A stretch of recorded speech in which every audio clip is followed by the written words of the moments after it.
Hi everybody, Cam Sweet here from the Garage Connection and Central Digger Supply, and we're coming to you today with a video about what we're going to call the dealer difference. So what happens when you step away from proxy bid, you step away from whatever, Ritchie Brothers, and you pick up the phone, you call a dealer and you say, hey, I want a machine that's a few levels above the entry level crappy auction machines that are out there. So what we're going to do, we're going to talk about some of the features that you can expect if you choose to upgrade to a machine that is specifically made to be a good machine, not a cheap machine. So stay tuned. So the machine we're going to be talking about today is this model here behind me, made by Rippa. This is an R22 Pro, and this machine is the newer version of some of the old R series machines that were out last year and the year before. And I happen to pick this up from Robert Lee Ray up in Georgia. He owns, or he works for a company called Energy Power Systems. And, you know, Robert's got the listings out on eBay. He's got them out on Facebook Marketplace. And essentially, really all that happened was I reached out to him and I said, hey, look, I want to bring a machine into my yard, into my world that is a good machine. I definitely wanted AC. I wanted the cab. I wanted, you know, pilot controls, the whole 9 yards. And I said, you know, what do you got? Where should I look for one? And it was literally as easy as saying, oh, I've got one of those. He sent me all the info. I sent him the money, and like a couple days later, it showed up in the yard, and that was it. So drama is a zero when it comes to that. And that's the kind of service you're going to expect when you go to a dealer as opposed to the auction yard. You know, there was never any question about, is it going to start? Are the cylinders going to be leaky? Is the track going to fall off?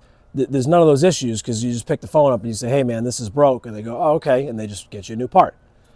So, you know, that's really, aggravation is priceless as far as I'm concerned. And you know, when you move past the Harbor Freight mentality of, oh, I'll just buy a cheap one, and if I got to fix it, I got to fix it. You know, if you're looking for a machine that's going to be there for you when you need it, and you don't have to worry about anything, and you just want the thing to work, you need to be looking at a dealer for that.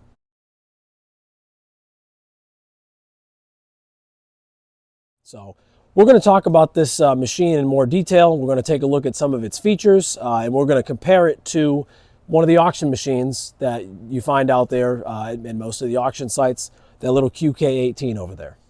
So the first thing that should jump out at you, obviously between the two machines, is just really the different weight classes that we're talking about here. You know, this machine is sold as like that 2 to 2.2 ton machine. This one's an 18 series machine. We know that there's a little bit of inflation as far as how heavy that one is. But the big difference between these two machines is just how they're built. This machine, the 18, obviously it's built on the smaller chassis, the entry-level components, right? The body itself is really no bigger than like a QK16. You know, even the panels, this is that stamped sheet metal. This is cast heavy, massive weight on the back of this machine. The other big difference between these two machines is that model is an overhang type machine where the body sticks out further than the tracks. This machine is not like that. So there is a solid 8 inches between the back of this cab and the back of these tracks. So just kind of, you know, the first step looking at is just the sheer difference between these two machines as far as their size goes. Now, one of the major differences when you upgrade to a machine built by a good company, you're going to get more features and more protection. So this machine, not only does it feature protected drive motors, and not only does it feature drive motors that have case drains to relieve the pressure that's blowing out all the seals of all the other manufacturers' motors, these also have dual speed. So this machine has the rabbit and turtle button, where you can essentially double the track speed of your machine by the flip of a switch. And that's it. You don't have to adjust the engine RPM. You don't have to do anything. And that's a great feature to have. And that's a feature that you're not seeing on some of the entry-level machines where, like these Rippas and the Pro series, you're getting all those features. The other thing that this machine has that one of the other entry levels does not have is we have the adjustable track width. So you can narrow the tracks up to get through an opening or what have you, and then if you are in a situation where you need more stability, you flip a switch in the cab, you push the blade down, and it widens the tracks out. Because this machine has adjustable track width, what they do for you is they give you these little wings that you can just simply slide out of the grader blade, or they store nicely out of the way if you want to travel with your tracks retracted. And you know, that's a really, really nice touch. And aside from me bending this pin accidentally, I feel like this system is by far the best way to go about dealing with that expandable track width. They also give you some nice tie down points right here on either side of the blade. When you're transporting the machine, you don't have to search around for somewhere to grab a hold of. One of the other things that really separates these machines apart from the other ones out there is the diesel engine option, but specifically this machine having a D1105 diesel, which is a 3-cylinder naturally aspirated Kubota. Some of the ones that you're seeing in the auction sites, they either have a D, I think it's a 772 or a D905 diesel, and this one they've upgraded to the bigger diesel engine. And because this is an R22 Pro model, it has an engine-driven AC compressor as opposed to an electrically driven AC compressor. So the function of the AC is not so dependent on the charging system as it is the actual compressor that's attached to the engine. Now the packaging and everything in here, I mean, obviously it looks fantastic. The thing is brand new, but everything's very well thought out, very well laid out. And it's relatively easy to access all the different filters and coolers around this engine. So servicing this type of machine that you get from a dealer and from a higher end company is going to be significantly easier than fighting with some of the other cramped engine bays and some of the other manufacturers where there's no information out there for you to reference to do maintenance on your machine. The other thing that's a nice little touch with this machine, and I've been finding more and more of, is all the covers that pop up and down, they all have either struts or little kickstands to keep them up for you. That's a really nice feature. Obviously, that's not, you're not going to like not buy a machine because it doesn't have that. But it's just that thought into kind of the user experience and really caring about what they're doing. And then obviously, as you can see back here, we have this massive cast counterweight. I don't even want to guess what this thing weighs, but I'll tell you the bolts holding it on are pretty freaking big. Another big difference with this style of machine is right down here. So this is the hydraulic pump. And as you can see, this pump is substantially bigger, and it really looks nothing like one of the entry-level hydraulic pumps that you find on this type of machine. Right now, this pump over here, this is something that, you know, log splitters or really any hydraulic unit has, where this one is a load sensing hydraulic pump. Okay, so what that means is when you add something to this machine that requires a lot of flow but maybe not a lot of pressure, the pump's able to accommodate that. Whereas if you add an accessory that requires a very, very high pressure but not a lot of flow, the pump is able to also accommodate that without bogging down or trying to kill the machine, because it can vary its displacement for the action being performed. And that's a huge bonus comparative to just the standard hydraulic pumps that are found in most of these other machines. Also, this has heat, for what it's worth. Flip that, you got heat. Again, talking about what I would call the intentional design of this machine, where they thought it through. You have this big access compartment over on the right side of the machine, and it's going to contain everything that you need to either fill the fluids or service your machine. So you got your diesel fuel tank with an integrated fuel tank gauge, you have your battery cutoff, you have your hydraulic fluid tank, and then on this side over here we have a fluid cooler and access to our radiator for our engine. So we're going to take a look at the difference in the swing booms. Now, obviously, right, this is not a, pick on AGT video per se, but I just want you to kind of see the construction here of how this is laid out. So obviously we have flat steel components and everything is kind of notched and welded together. When we see the ram sticking out here, we got this nice thick bracket, right? I mean, it's reasonably well done. We've got some minor hose chafing installation there, but yeah, I mean, the overall setup's not bad, and it's relying on that pin there in the center. And now, if we take a look at the Rippa machine, we can see we have a very, very big difference here in how this thing's put together. So the center pivot pin that runs through, we're capturing it 1, 2, 3, 4 times with these, or the split pin rather. We got 2 up there and 2 down there. The pin itself is massive. I mean, compared to the other one that looks like it's just like a 25mm pin. And then we have this big cast section here where our ram attaches to.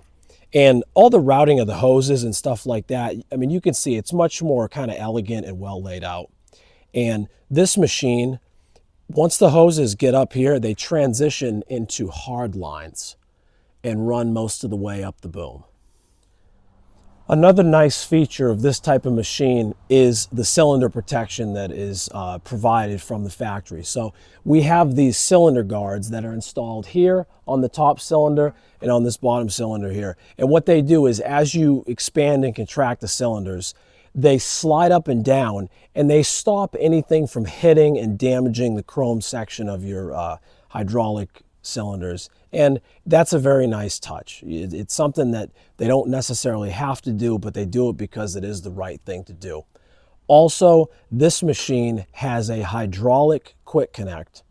So instead of that left joystick being for the swing boom, when you push the button on the left joystick, it actually actuates a cylinder in here, and it allows you to unhitch the bucket, go over to another attachment, you push, as long as you hold it down, it curls the arm in, and then you can slip it into the next attachment, you let it go, it expands, and that's it. You've grabbed a hold of your bucket, your ripper, your rake, whatever you want to grab a hold of. That's an amazing touch. It means you don't have to get in and out of the cab with an impact gun or whatever and hit that screwed stud on the more entry-level quick connects. So that's a really, really nice feature. The other thing about this machine, obviously it is substantially bigger than the entry-level machines, but the thumb itself is massive, it's wide, it's got extremely thick metal, and it also is bolted onto this boom. So if you wanted to remove it and have a completely smooth lower section, you could absolutely do that. So the operator station of this machine is extremely well laid out. It's very, very spacious. And it has a lot of features that some of the other cab units only wish they had.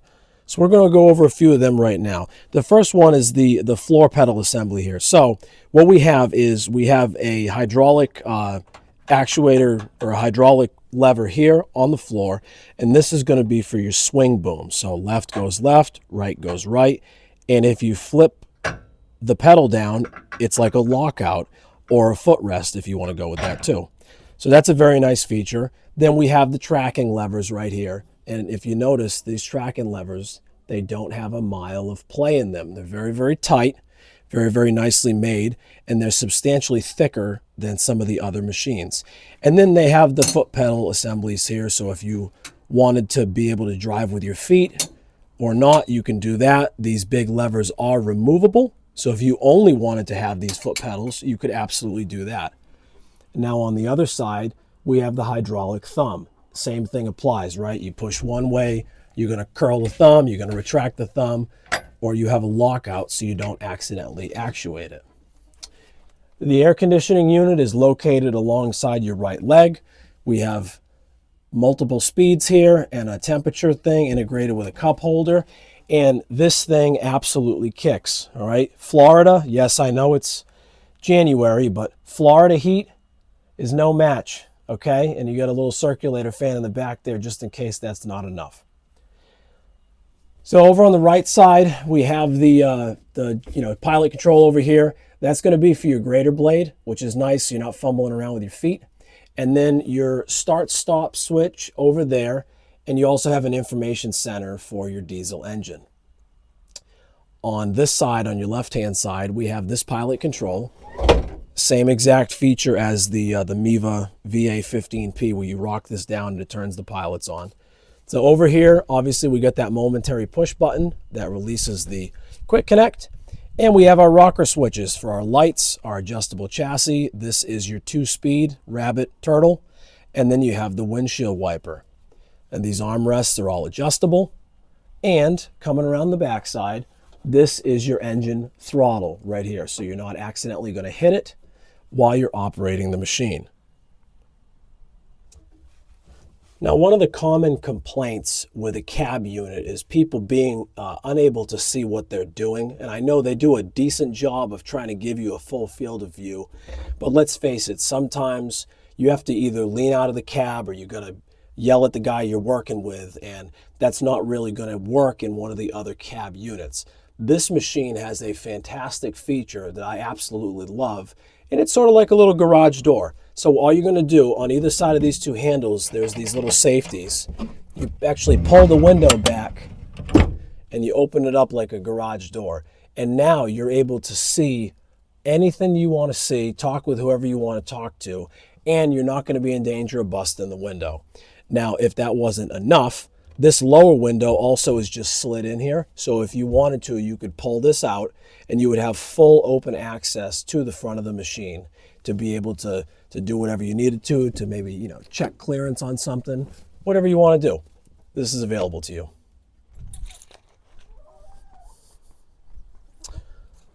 So what I'm going to do now is I'm going to start the machine up and I'm going to just demonstrate a few of the little features that we talked about in this video. The track adjustability, the 2 speeds on the tracks themselves, and just, you know, really anything else that I can kind of come up with. So we'll go ahead and I'm going to leave the cab door open. And it does come with a hell of a lot of keys, admittedly.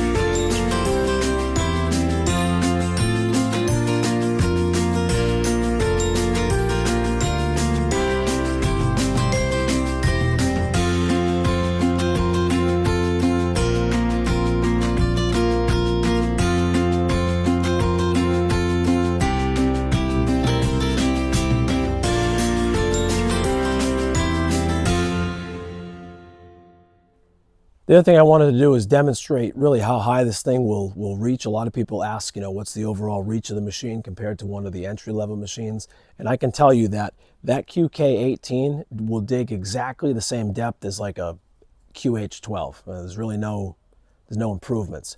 This thing, on the other hand, is a completely different animal when it comes to reach and dig. So we'll fire the machine up. I'll throw it up as high as I can get it. We'll go out as far as we can get it and really show you kind of what that difference is.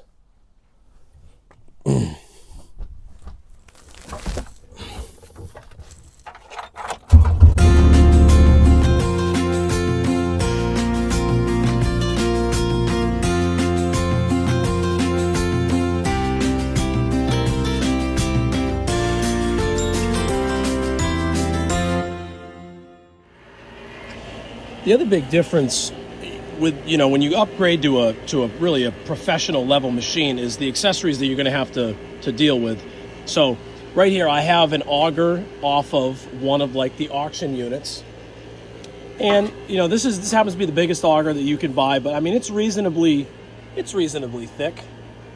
You know, it's got a little cutting edge down there and it's got the corkscrew. And then you see this one, right? This is the guy she told you not to worry about over here. So this is an auger for one of the Pro Series machines. And as you can see, I mean, come on. We got massive, massive teeth. This is easily twice as thick as that one. The drive motor weighs probably 5 times as much as the other machine's drive motor. And I mean, you know, this isn't even, it's almost not even fair at this point. So, you know, this is kind of what you're going to be expecting when you upgrade from the cheap, shitty attachments to the big attachments. And unfortunately, this cheap, shitty machine to the big machine. So now, unfortunately, we arrive at the ultimate question that everybody pretty much asks is, well, what's the cost? What does this kind of quality cost compared to one of the other machines? So let's break that down for a moment. That QK18 I won at auction for a $4,000 bid, right? And it was 10% fee, 7% sales tax, and I had to pay some money to get it here. So at the end of the day, let's just say it was, you know, maybe $5,250 to own that machine, right? That machine is single speed, does not have case drains. It has a gasoline 1-cylinder engine that will not run the AC as it is. Yes, it has swing boom. Yes, it has 3-way diverters. And yes, it has a hydraulic thumb. Those are all pluses. And it's got pilot controls. But I've driven that machine. It's extremely jerky. You can tell it's a piece of shit auction machine, right? Then we got this machine. So this machine right now, I believe it retails for somewhere around $24,000 to $25,000, right? Now that's a big number. Obviously that is, you know, 5 times what this other machine costs. But what does that extra money get you? Well, we've already talked about it. It gets you the diesel engine. It gets you an AC that actually works.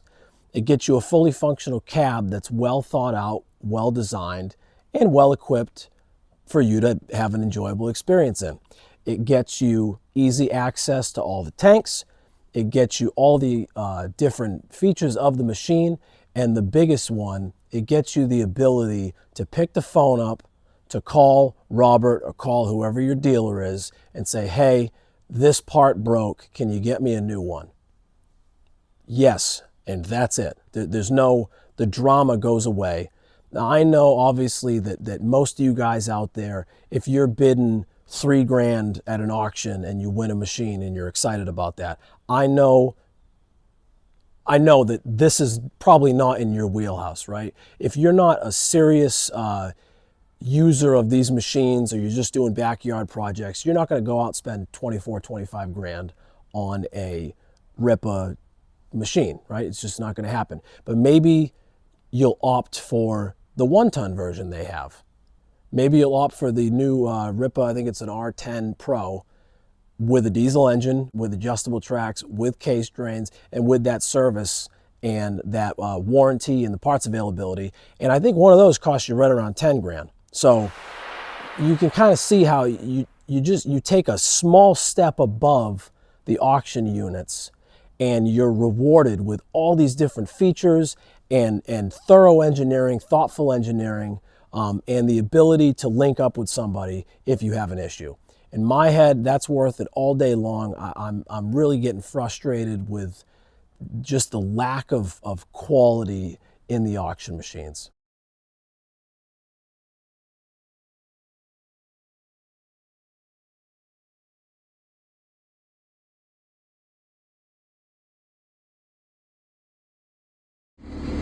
So, upon further review, a little bit of hydraulic fluid leaked out, but it was only maybe like a half a quart out of the lid. Absolutely no diesel leaked out. This is just hydraulic oil. There is scratches there, dirt, nothing. This was already coming off, that was beforehand. There's a strap from when I strapped it on the top. And then it just looks like this guy because of the chunk of concrete, but I can pull that off and beat it straight. And